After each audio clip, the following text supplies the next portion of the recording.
Si Bia ka nga nakausap ko, hindi ko magis, ba't ikaw pa yung mas galit? Oh, eh!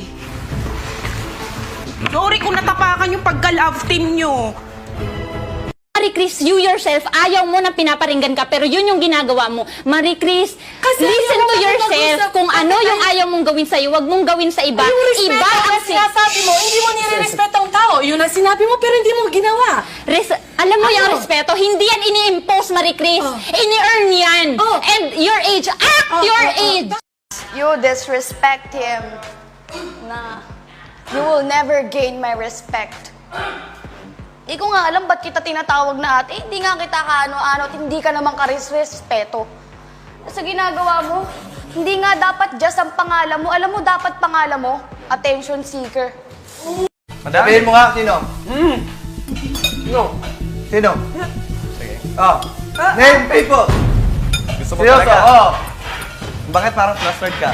Feeling mo ba pangalan Naiinis na ako sa'yo. Feeling mo pangalan mo sasabihin ko? Hindi. Ka pa kasi ay sino tama? Kung you have the balls to say you're not plastic, tell people I if am that's not- your opinion of... Kung sino yung plastic sa tingin mo dito. Say it! Say it! See? Itan, wala ka sa mood, hindi ka mamamansin. Tapos, bigla ka, tawa ka ng tawa. Tapos, iiyak-iyak. Tapos, hindi na naman mamamansin. Ang tingin mo sa amin dito? Sunsunuran sa'yo? Wala, ano? I'm not saying Wala kaming freedom dito.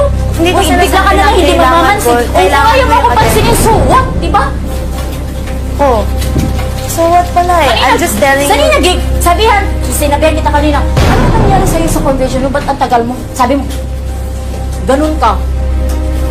Hindi po talaga siya makatarungan para sa akin, para sanugan ng isang bagay. Ano pong lesson ang makukuha niyo doon? Ano pong dahilan? Sumusunod po kami sa utos niya, pero pag alam namin baluktot, hindi po kami papayag.